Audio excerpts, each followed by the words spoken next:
Hi and welcome to Shaky Sports Journeys. Thank you as ever for joining and continuing to view the podcast. Appreciated much.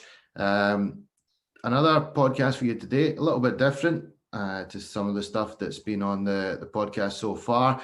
So the chap on screen is my club captain, Ross Maclean, nickname of Nixie. A lot of people will know him by. Fine all-rounder, kind of driving force behind a lot of what happens at Kelburne Cricket Club. Him as well as his family, the Maclean family, his mum, his dad, his younger brother, his younger sister, they're all involved in the club.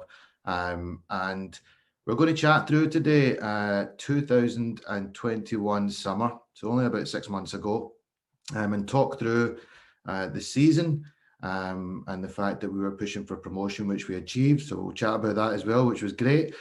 But unfortunately, halfway through the season, some events took place. Unfortunately, Nixie contracted COVID, not just staying at home COVID and isolating, unfortunately, to the point that he ended up in ICU in the RAH hospital in Paisley, battling for his life. And we're going to chat through all of that as well as recovering and coming out, and thank God on screen now. So Nixie, how you doing, mate? I'm doing all right, buddy. How are you? I'm all right, mate. I'm all right. Now, listen, I'll put this out there. I know you're not the most, camera type guy, or somebody that likes to be in the limelight or anything like that. But listen, you'll be absolutely fine. We'll have a good blether, just like we do every other day when we're talking cricket. What I want to start by doing is I want to take you back to the start of the summer. Now, obviously, we were recovering. We did a season off. Played some friendlies and whatnot, but we had no competitive cricket in 2020 when the pandemic struck. So we're around late April right now. We're going into the season. How are you feeling about things? I was feeling pretty good about 2021. I'd actually, obviously you'll know this as well, but I'd actually got myself pretty fit for it. I'd lost about 2.5 stone from Christmas time till April. We'd put a good squad together. The team was raring to go because we missed the season for COVID. So everybody around the club was kind of like, you know what, this could be our year. And obviously I had my wedding and stuff to look forward to. So at the start of 2021, I was really raring to go. Thought it was going to be kind of a good year for everything. You know, it was, and everything was going to plan, mate. Yeah. We played 6 or 7 games. We lost a couple of games at the start of the season because of the late start to the league while we waited for restrictions to get eased a little bit. But I mean, going into it was pretty much halfway stage. We were about to play Ayr, and up until that stage, we were undefeated. Life must have felt hunky-dory, mate. No, it did. I think we played the 2 games that were kind of COVID friendlies, effectively. Won both of them. All the guys that we'd picked performed. Played the next 5 league games, absolutely took them by storm, including the kind of EK game, which was a very big game for us, where we kind of came over the line when we probably shouldn't have. So at that point, effectively, played 7 games. We'd won 7 games. Everything was going good. And you, obviously, as well, just to mention, you're a software developer by day job. You work for Sky, I believe. So working career, cricket, soon to get married. I was not long in a new role with Sky, so I was kind of getting into the second half of the year and that. I was doing pretty well with that. Cricket going well, wedding to look forward to, so it was all there. So I guess at this stage, what I'll say is you never know what's around the corner. No. I mean, you always like to think that, you see things in the news and something happens to somebody else and it's heartbreaking when you see certain things happening, but we all as humans, I think sometimes think to ourselves, oh, it won't happen to us. What was your thoughts on COVID around that time? Obviously, we'd all been through lockdown and everything else. What were your general feelings on it? I think like everyone, I don't think I doubted it was there. I kind of believed it was there. It was obviously going about and kind of getting some of the older folk and stuff like that. But I think like a lot of us, and especially around my age group, maybe thought that it was a bit, I don't know, maybe it wasn't as serious as people said. You hadn't heard them, your age group getting it. You hadn't seen them, like none of my family had got it and got it bad. So you kind of at that point, you're probably like, well, is it maybe the media making it a bit kind of stronger than it is? Or is it, I don't know, is it just that? But I was kind of, always knew it was there. And I was always trying to kind of keep myself away from it. But I maybe didn't think it was as bad as obviously it came and got me, but yeah. Yeah, no, you're right. I felt the same, mate. I felt the same. It definitely looked like it was striking more the older people. I actually contracted it prior to you contracting it right back at the start of the season. Me and my wife got it. You know, we were fairly floored. Thankfully, not to the point that we needed hospitalised, but it was an eye opener. Also, as well as that, somebody that we both know, Magitak, was one of the first people that I knew of, and he ended up, you know, in ICU as well as his father. Thank God, both of them pulled through. But that aside, it really didn't have any direct impact of it. So it wasn't until I got it myself as well that I was thinking, oh, this is actually, it's quite serious. But you know, were due to get married, I reckon probably in about 10 days time, maybe 12 days time, around that. When did you first start feeling like, I'm not feeling too good? So I felt like, basically we played 2 games that weekend, right? So we played on the Wednesday, I played 20 overs against Renfrew. We played a 50 over game against Helensburgh, played those games feeling fit as anything. Then my stag do on the Sunday. So we go out for a stag do, feel totally fine. I'm in Edinburgh, walking about Edinburgh in tennis gear. So I'm feeling completely fine. And then that kind of night, I got home, it was about 1 in the morning. And I remember saying to the guy that I work with, I don't feel that great. And I actually had went to my bed early that night. In the end, everybody was kind of like, oh, you need to stay up, but I just didn't feel right. Then I woke up the kind of Monday. Obviously, you don't know if it's a hangover or it was, so I didn't feel that great. Thought it was a hangover, came back, kind of worked my way through the Tuesday. At work, I just knew something wasn't right. And then I kind of was in my bed until the weekend. Effectively, that's kind of how quick it was. But then even in that period of time, the Tuesday to Friday, I didn't feel that bad. It was when it hit the Friday, it took a turn. I knew right away there was something not right. If you just totally changed, it was like more than a. First of all, it was just feeling like a cold, fatigue, that kind of stuff. By the weekend, it was like coughing, but you could really feel it in your lungs, if you know what I mean. Like as if something just wasn't there. I was feeling like air bubbles and stuff like that. It just totally changed. So how did you? What kind of test did you go and get a? Did you go and get a drive? So I went for the test. I went for the test Tuesday after my work. So came back on Monday from the stag do. Worked the Tuesday at home. Just kind of tried to get through that. Then I went to Tuesday night, and me and Louise tested positive. So Louise had it at the same time, and Aaliyah tested negative at the time. But while I was kind of in hospital and stuff, she tested positive as well. So we all got it in the end. But yeah. So like you said, by first 3-4 days, you know, feeling a bit of fatigue, not feeling great, and then when did you contact the hospital? You said things took a turn. Well, I got a bit worse on the Friday, and then I kind of struggled through. Like MD would try and do it. You don't think it's going to, like, you don't think you've got it that serious. So Friday I was like, maybe that's just the end of it. Maybe it's getting worse before it gets better. And then the Saturday it got worse again. And it was Louise actually. I wasn't wanting to phone because you know what it's like. You kind of don't want to. You're like, oh, no, I'll just get through it. But Louise phoned them on the Sunday morning and just told them everything that had been happened. And I was in. They got me an appointment on Sunday night. So. How did you get? Did Louise just drive you to the hospital, or? Yeah, you know, we drove, right, and they offered to come and get us on like an ambulance or something, but I thought maybe I should have took it because by the time I could hardly walk down the stairs at this point on the Sunday. Struggling to get down the stairs, struggling to get to the car. Luckily, I got in, but when I got to the hospital, they put me in a chair, and that was me on a chair till I came out, basically, a chair on my bed. Yeah. So I take it, knowing you, just didn't want the fuss of the ambulance turning up in the street. No, I didn't. I just wanted to go slip under the radar and go the way you were going. But sounds like it was just deteriorating at that point. No, it was. I definitely knew. Like, because I kept saying no, and then Louise was like, "No, I need to phone." And you know, I then said, "Okay, go for it." And normally I wouldn't say that, so she knew there was something wrong. So yeah. So you arrive in hospital. You're basically taken where? I was taken into like a wee kind of doctor's room. They just had a look at me, took my blood pressure, stuff like that, checked my oxygen levels, and then straight away I was wheeled into a kind of side room where they hooked me up to oxygen, IV, like a kind of cannula thing for my bloods. And then I was sitting there, and honestly, I was kind of sitting there like, oh, this is good. I'm in the right place. they'll sort me out a couple of tablets and I'll be out in an hour. And then I was kind of sat there 3-4 hours later, and I'm still sitting there, kept coming in and checking on me, and then at some point they just came in and went, right, you're going up to the ward. And I was like, oh, I think I've been for a couple of days, and they just kind of only give you that look as if, oh, yeah, we'll see how it goes. So yeah, I just honestly thought I would get it out.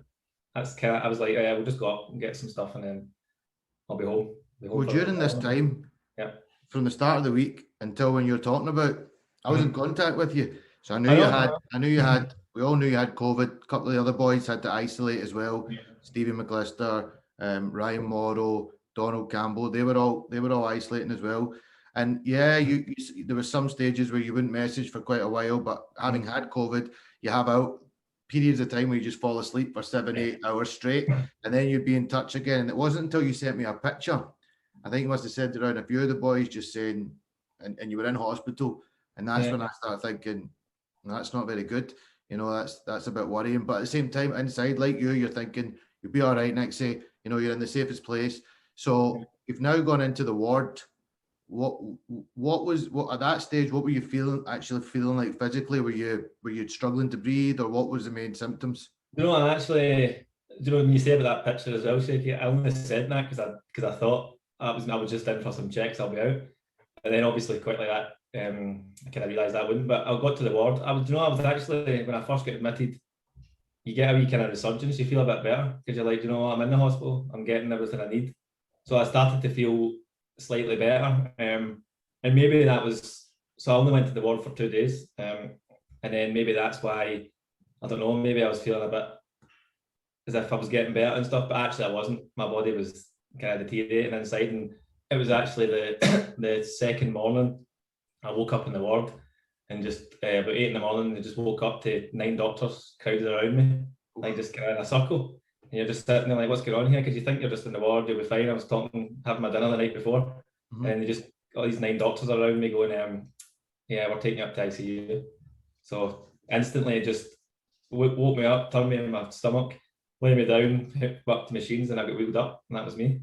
Wheeled into a kind of secluded room because I had COVID, obviously, so you couldn't be in a ward. So I was put into a room, kind of glass all around you, hooked up to the machines, and that was me for the next 12 days. So it was a bit strange. That way, just waking up and seeing all those folk around you. It was a bit, yeah. So what had happened that they were that concerned at that stage? I think they were giving me oxygen at the time, so I had the kind of just the kind of basic mask through your nose, and I was probably doing okay, and then I woke up in the morning and it's dropped. So my oxygen levels dropped from like 90-ish, which is still bad, and it dropped all the way down to like 80 odd, and that's just a no-go. So they just wheeled me straight up. Obviously, because overnight as well, your body's meant to be relaxing, so you're actually meant to get better. Because you're relaxing, your body's not doing anything, so your oxygen's meant to be in the morning, probably be the best. And I woke up and it's just deteriorated overnight. So you're in ICU, face down. I remember your mum saying to me, so we were getting updates. Obviously, updates became few and far between, but special mention to the RAH hospital, who we will talk about a little bit more. But by the sounds of things, they kept in touch with your fiancée Louise and your mum quite a lot. And your mum, she was like, oh, Ross hates like anything like this, tubes or needles or anything like that. You know, I don't know how he's going to be handling it.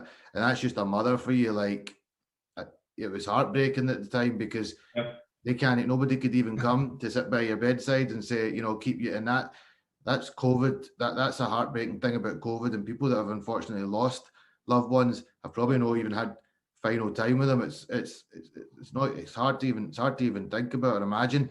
But you were then in ICU, and when that news filtered through, that's when I think it became really terrifying. Because like you, I'm thinking, oh, Nix, he'll be all right, man. A couple of days, he'll get through this. So what then transpired in ICU, and what were you awake a lot of that time, or what was it like? So in ICU, I was in there for about 12 days in the end, and effectively I was up there because my oxygen levels weren't getting better, even with oxygen. So that's obviously a bad sign. So they take you up there, basically hook you up to a lot of monitoring. So ICU, in effect, is just, you get one-to-one kind of nurse treatment. So they're just constantly monitoring you. And I know we'll talk about them later, but see, it's the only people you get to speak to.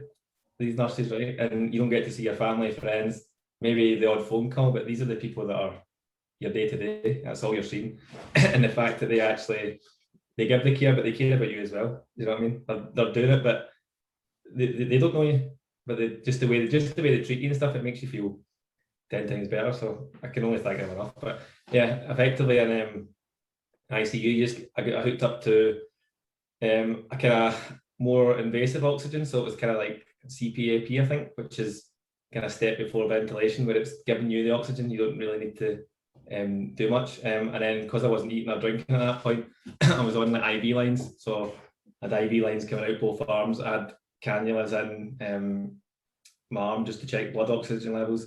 And at that point, that was when I started to feel pain and stuff like that. So I was maybe when I stopped messaging you guys, I was on morphine, I was on kind of muscle relaxants and stuff like that, because I just didn't have any chill time then, I didn't have any sleep, nothing. So my body wasn't having time to recover.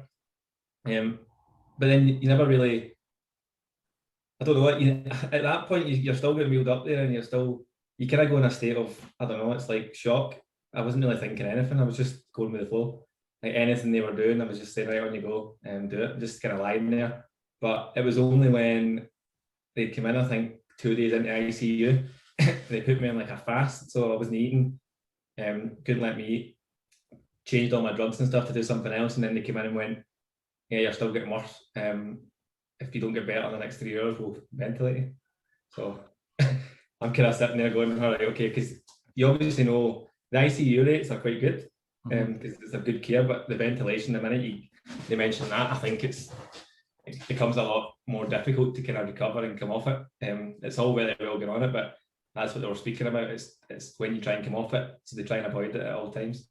I think it's quite it's not very good for your body, effectively. So that was a bit of a shock. It's probably the real kind of moment where I thought, oh, this is not very good.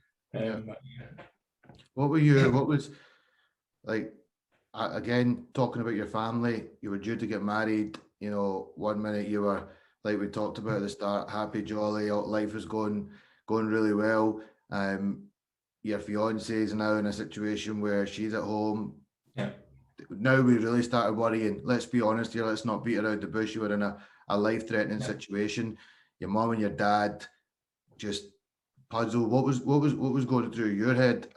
Did you think about family and things like that? No, it was probably one of them. Until they kind of mentioned the ventilation, everyone was still like, "Oh, you're about," because it was 3 weeks before my wedding. So actually, kind of like at the start, I've got COVID. It's maybe not the worst thing, because if I'd got it at my wedding, it'd have been off. And then you're still thinking I might get out and have I've got it. Maybe this is a kind of blessing and stuff. Obviously, that wasn't the case, but at that point, like Louise is in the house with COVID, so I don't know how she's getting on. Aaliyah's got COVID at this point. I don't know how she's getting on, and mom and dad kind of came up. So I was literally sitting there. I don't know. I was trying not to think about it. I was trying to maybe, like, I was spending all my energy trying to fight it, right, and just kind of, I don't know, just trying to relax and fight it and just think positive, because it's all you can really do at that point. But it was very hard this season, because I'm a big family man, Yeah, no, you are. You're a really tight knit unit. Like I mentioned at the start, your family, the Maclean family, are the life and soul of Kelburne Cricket Club. I know all close friends of mine. You've got a younger brother, Cameron. You've got a younger sister, Heather, and you're all really, really close. As well as obviously your fiance, your stepdaughter, Aaliyah, and you're always seen together. So it just crossed my mind, what you were thinking. But I think you had the right mentality. Nixon, it sounds like you were concentrating on what the most important thing was, and that was getting back to good health. During this time that you abruptly decided to go into hospital and leave us all stranded, Nixie, we lost 3 games on the bounce, so we had you as skipper, everything was going swimmingly. So I know this doesn't really matter in the context of things, but I know how much this meant to you, and you were probably still thinking about this while you were in. But we lost 3 cricket games in a row while you were in hospital. I know you were feeling that as well when you were able to get some of the news. You were probably thinking to yourself, this is just going from bad to worse. Do you know what was funny? When you come out of ICU, they give you a kind of Inspire program, right? So you get to talk to the nurses that were caring for you, the doctors that were caring for you, and you get a kind of diary. So I've been reading that and stuff, so it's quite good. But there was one entry, I think it was the air game, right? So at this point, I wasn't really compass mentis. I was maybe speaking in the morning and not texting and stuff. But there's a note in my diary that says, "Your team lost first game without you. You weren't very happy." And I've just like that. I've probably said something to them that was quite funny, but I don't remember the game after the Renfrew game. Yeah. But I still remember the drums game, and thankfully it doesn't matter. But because I was on the mend a bit at that point, I'd been back down at the ward. I was kind of sitting up. I was getting visitors, and I remember being on and like he'd hit 200 odd, and I was getting the updates. They were 6-7 down, and then just kept getting these further updates that they were getting to it. And I was honestly, I was sitting crossing my phone. I was like, "Oh no, this can't be happening." But yeah, that wasn't. I remember that game well actually. But, yeah. You mentioned there that you were getting a little bit, starting to get a little bit better. When was the first time you had interaction with a family member? So when I was in ICU, but 10 days in, they were allowed to kind of come visit me via the glass wall thing. Mm-hmm. So just kind of waving stuff. When we got down to the ward, they were actually really good. So Louise was obviously out of isolation. I technically was still in a kind of COVID period because they treat it a bit differently than what we would do. So if you get it, it's not 10 days, it's a bit longer.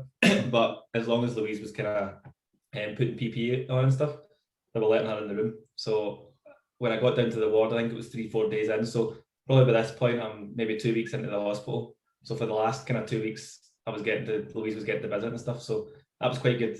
She was coming up a couple of times a day, just having a good chat and stuff like that. So that must have been first time you probably seen her. I think your mum came the time that they waved at the window as well. Yeah. And I think just for your mum to be able to, I remember it doesn't seem so long ago. It wasn't that long ago, and your mum was, it lifted everyone's spirit. She said that you didn't look as bad as she thought you were going to look. Yeah, do you know, I think, and I don't know whether ICU done this on purpose, but like the first 5-6 days in there, that's when you're feeling your worst, obviously, because they're giving you everything you need. And actually, I didn't really touch upon it, but the good news about the ventilator, why I didn't go on it, and it was good and bad news, which is a bit of a strange kind of thing to take, but they came up and said, "We're giving you hundreds of oxygen, you're getting worse. We're going to have to send you for scans, or we're going to ventilate because it's all we can do." And then they did a scan and said, "You know what, you've got collapsed lungs." And I went, "All right, that sounds bad."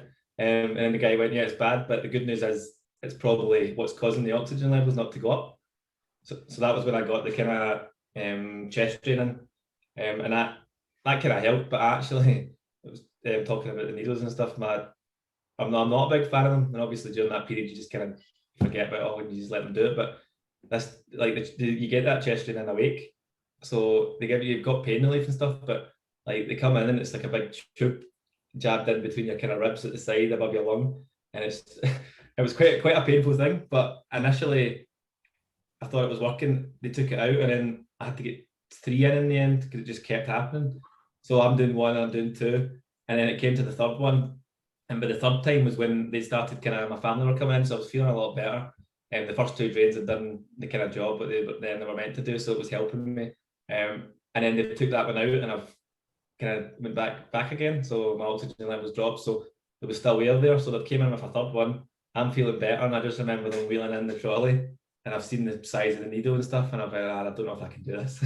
and they were like, "You've done 2 of these, you'll be fine." And I was like, "No, I've seen it," because I was more awake.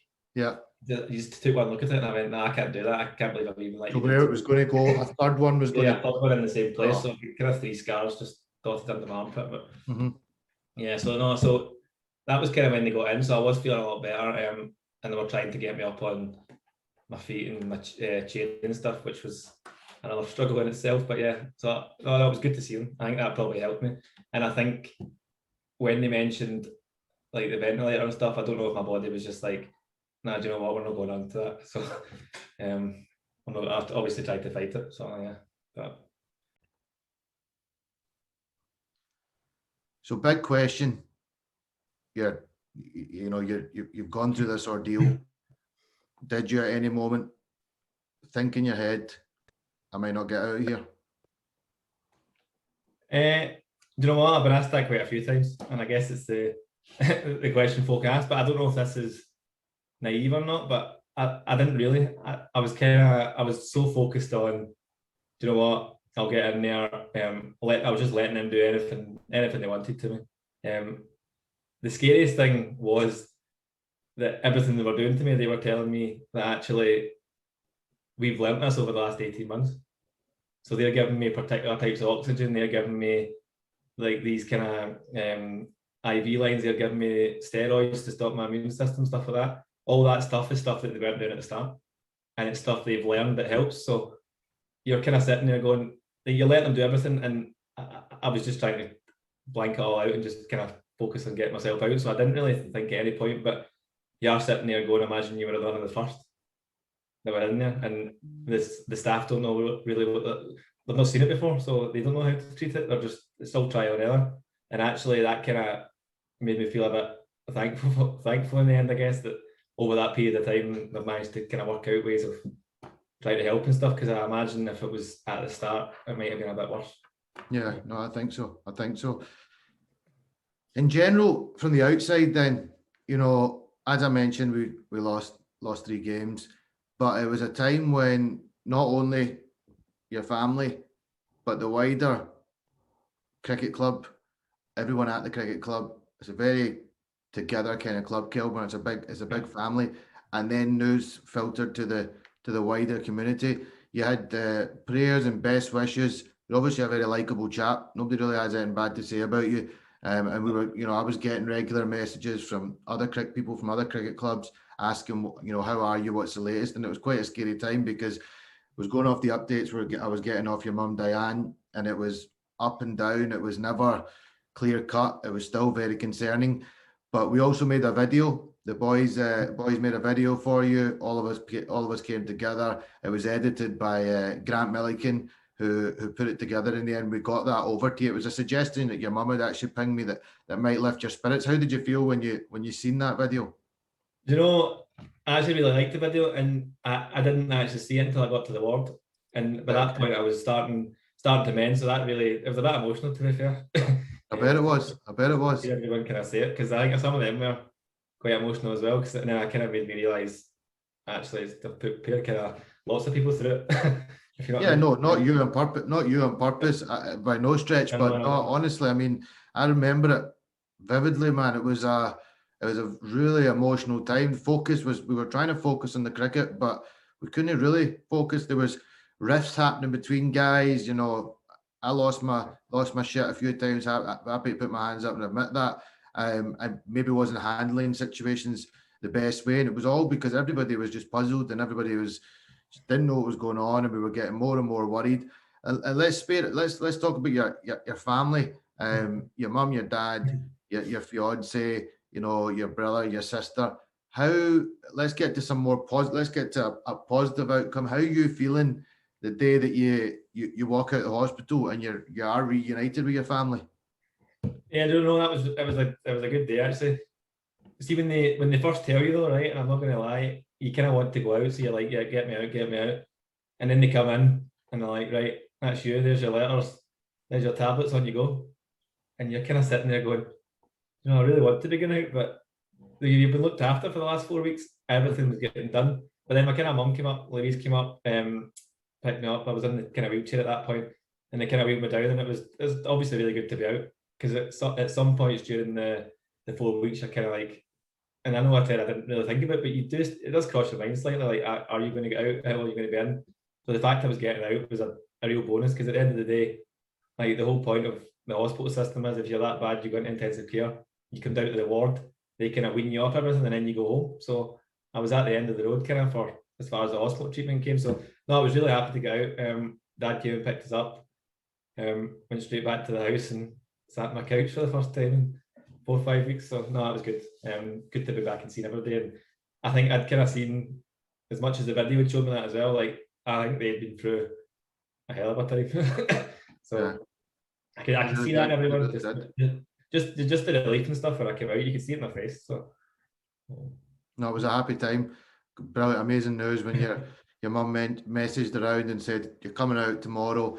then I think the first picture I seen, you were sat in the sofa with your dog Tilly, and I remember doing a post on Facebook. I just felt emotional myself, man. I was just happy to see that you were out. Knew it was going to be a long road, but you know, at least you weren't in a situation where you were 2 weeks previous, where it was like, bloody hell, No, exactly. where's this going?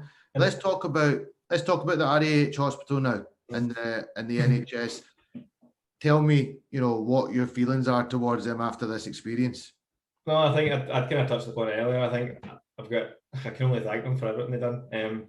From the very moment I went in, and especially intensive care, because I suppose that's the kind of nature of it, right? But you're seeing the same nurse all day, and they're kind of talking you through things, and they are the only people you speak to. So not only are they caring for you and making sure you're all right, they're actually there as you're kind of, I don't know, you can bounce things off them and you have chats. You just like, basically they're just the only people you kind of see. So I can only thank them enough. Everything they done for me is the reason why I'm probably sitting here. So I would like to kind of do something for them when I'm feeling a bit better. I've kind of thought about it and stuff. So maybe next year or something. Maybe no long walks or anything just yet. No. Listen, I'd be happy to join you in that, and I'm sure you would get lots of support from everyone at the club as well as your family if you do some sort of sponsored event to help the NHS. It's you know, we sometimes don't appreciate how lucky we are. There's people in other countries that probably don't have that care available to them if things get to that point. So it does make you appreciate life. Has it made you think about life a little bit differently, this? Do you know what I had? And just touching upon what you said there quickly and before that, like in terms of the NHS, I'd never used it. Like I'd obviously used the GPs. Never been in the hospital, never like had anything more than antibiotics, right? So I was kind of like, you know what, it's there, but really when you go in, you see what they're doing, all the hours they put in for probably very little money. Like it's unbelievable what they're doing. And when you read that diary and stuff, they're talking through what they're doing to you, but actually they're just the kind of things they're saying, like, "Oh, so happy you're looking better today," stuff like that. So they care, which is good. Yeah. Sorry, I forgot what you're. No, you're fine. You're fine. You're obviously, it's probably bringing back emotions. I'd imagine that, you know, it's not like a wee small thing that, you know, that happened, and it's great to hear you talk about the people that were in touch with you. Even nicer to hear that they're probably somebody's mum, somebody's sister, somebody's wife or husband, and they have that duty of care, that it's not just a matter of doing what they're meant to be doing, but they were actually, you know, speaking with you, keeping your spirits up, because you didn't have your mum, your fiance, your dad, your brother, your sister, and I think that's the really tough part about COVID, that everyone was quite helpless. Your mum, you know, was in she's trying to remain positive, but it was hard at times. So when you get out, you know, you've come home. What were the most enjoyable things, you know, that you were able to enjoy? Was it good to see Cammy, for instance? He's always a big positive, so and so. He took a few days to come round, you know. He's like when he came out of bed, but I think he was. I'm sure he was happy to see me, but you know, our Cameron, he was just straight into cricket chat, and that's it. You know what? It's probably not a bad thing. Take your mind off it. I was just chatting about other things. So you know, Cammy, it was good to see Cammy. Aliyah was buzzing. She was down in England for a couple of weeks just to kind of help Louise out and stuff. So when she came back, it was good to see her. And to be honest, Louise and my mum were kind of a wreck at the point before I came out. So I think just being out was good for them. My mum had took some time off work to kind of help out the recovery. Louise was off work, so you know, it was just really good. And getting a night's sleep in my bed was amazing, because I hadn't slept. I'm going to be honest, I read the diary as well from the hospital. I maybe slept 3 or 4 of the nights out of the whole 4 weeks. It was just impossible to sleep, because it's just constant beeping. Like, they just can't do it. Lights are on, they come checking you every 2 hours. It's impossible. So the first night I slept so good, which is actually really good, because you're meant to, like, your sleep can be affected when you come out. So the fact that I managed to come out and get a good night's sleep was honestly really good. It was amazing. And then just home cooked meals, you know, having that luxury. I was getting home cooked meals. I was getting everything dropped off by all sorts of members of the family. Actually, I'll mention my pal Gavin from school came out to visit, but he bought a bell, one of these bells you get in the hotels, on the desk. Right. So Louise wasn't very happy about that, because She was like, Gavin, I can't believe you've done that, because no, it was like a wee tap bell. All right, tap, Yeah, right, so aye. it's quite funny, so I'll give my shout out for that, because I managed to use that for a day. She gave me a day of that, and then that was me, so I'll get put in the bin. Very kind of her. Very kind of her. I'm surprised you didn't get a clip round the ear. I know. So, from there, recovery is started, and you've started moving back forward in your life. You obviously have had a little good amount of time off work, rightfully so. While you get back to reasonable health. But one thing that was a positive was, I can't remember what game it was, Nixie, but you were down with us. Irvine. Was it Irvine? Irvine at home. So we played Irvine at home. We'd lost 3 games in the bounce, and we were blessed with you coming to the ground. You had a nice big director's chair, one of those ones with the 2 cup holders, and you planted yourself down there. And from that moment on, things changed. We obviously set out to get promoted in season 2021, and we certainly didn't want to let you down. But I think in general, everybody's spirits just lifted. Did you feel a shift in what you've seen? Because you obviously were just reading bad result after bad result, thinking the wheels have come off. Yeah, do you know, I kind of read that, and I probably shouldn't have felt like this, because I should have been focusing on myself. But like, I guess I do. I maybe do a bit too much at the club, right? Yeah, I think so. I think it showed during this time that you probably do. And I think it's probably been quite good to see, because a lot of people did take on more responsibility, which was good. But still, I'm in the hospital going, you know what? Maybe if I wasn't here, things would maybe be different stuff. But you can't think like that. I kind of slowed out of that. Can't at all.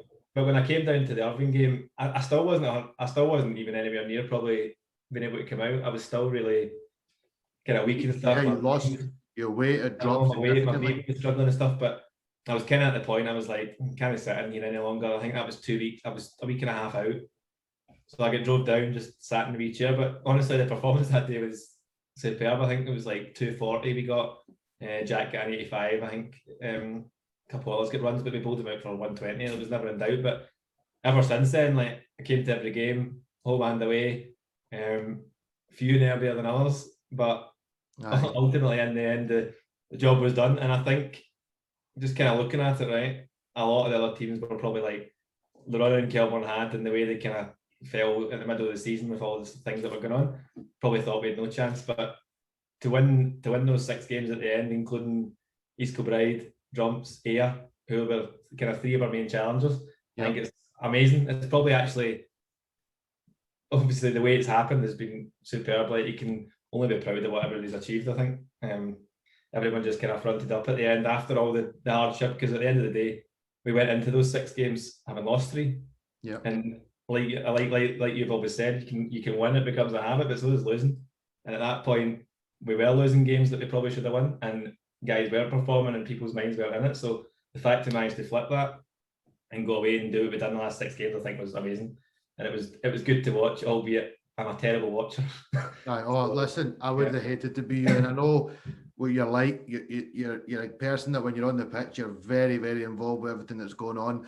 So I knew that watching would have been painful. I mean, we had so many conversations, selections, changes, so many things happened this year, but we just had to. It was a perfect example of just dealing with what the cards you were dealt and just trying to move on the best way you could. But I do think your arrival from that moment lifted everybody at the club, and the results showed, what a run into the end of the season. Now, we've missed one other big important thing that happened. You did touch on it a little bit, but your wedding obviously got cancelled. Yeah. So, lovely wedding was booked. I mean, just quietly, shouldn't be booking weddings in the middle of the cricket season anyway. But that's by the by. So, is there a new date? Is there a new date in place? And how are things at home? Are you excited? Is the excitement building again? Yeah. So, do you know what? This is actually our 3rd date. So I don't know if maybe people don't know, but we had booked it for June. Right, that's right. The hotel basically had to cancel because Euro 2020 or Euro 2021, I can't remember what it was called. So some teams wanted to use that for the base. Mm-hmm. So obviously that's a big thing for the hotel. So we offered to move. You got binned. We got binned, but they've sorted us out. Don't worry about that. But okay, good to hear. We kind of moved the date to the 31st. So obviously at this point I'm in. we probably should be married at this point. And then until the kind of ventilation came about, we thought the wedding was still going to be on. Louise was still booking it. And then obviously they phoned Louise and had to say, "No, cancel this." So they've had to phone up, cancel everywhere. Everyone was really good, from the wedding venue to the kilts to the photographer. They were all really good. They've all changed it over. So we're now going from 31st of July to 4th of December. So we've now got a Christmas wedding. Yeah, I've got it in the diary, mate. Very much looking forward to it. Managed to sort a babysitter out. My mum's kindly going to step in. So I'm very excited about this wedding. Listen, third time lucky. All will be all right. Exciting times ahead. Any final kind of messages for anybody who has kind of been involved and part of this journey with you? So again, I think I'd just like to thank everyone who looked after me in the hospital. Also everyone that kind of gave me the support, like all those messages I got from you guys, wider cricket community, people in work, friends. Like, I might not have replied to them all, but I was reading them all. And they were, sorry, I'm getting a bit, but they were good. And just, probably shouldn't, but to my family and stuff, a lot of them still to this day kind of said they wanted to give me a hug, stroke punch me for putting them through it. So just thanks to all them for really kind of helped out and stuff. Yeah, no, look, doesn't surprise me that you're getting emotional there, mate. I mean, I find myself getting emotional as well, just, chatting to you about this. And main thing is, thank God, all thanks to everybody's prayers, best wishes, your family. You're sitting here today, you're on the mend, slowly but surely. You've joined David Lloyd's. You're going to slowly start getting yourself doing a bit of swimming and whatnot. Yeah, no, I've joined the gym. I think since I've come out, we've put a bit of caution to the wind. We're doing the house up a wee bit. Joined the gym, just try to live your life. What's the point? Yeah. So might as well enjoy yourself. I'm proud of you, Nick. You're a fighter, and that's why I wanted to get you on and chat through this. It's been a tough ordeal. Puts life in perspective. Appreciate your health. Look after your loved ones. Family's everything in times like this, and it's shown with your amazing family. I'm so happy these are all back together, and we've got some exciting times ahead. First a wedding, and then we need to get ready and get you back on the field for season 2022 Premier Division. I think so, and Louise probably won't want to hear this, but no, I'm planning to have quite a heavy winter of trying to get myself back into it. So I think there'll be a few more years of cricket left, so she probably doesn't want to hear that, but of course she does. Of course she does. She loves Louise loves the cricket. She loves it deep down. No, but that'll be good. I guess first of all, focusing on fitness and stuff, and I'm getting there. The recovery's been good, so when they'll be coming up, looking forward to that. And then, as you say, I'm looking forward to taking on the Premier League again. Hopefully, we can do as well as last year. Exciting times, mate. Exciting times. Look, I want to thank you very much. Very brave of you to come on. I know we were messaging last night, and you were like getting a wee bit like, a wee bit nervous about it. You spoke really, really well, really honestly. Big thanks to all the staff at the RAH Hospital. Big thanks to the NHS. We're blessed to have them. And best wishes to you moving forward. And I'll be catching you soon enough anyway, mate. Thanks again, mate. Cheers for having me on. Cheers, Shaky. Take care, mate.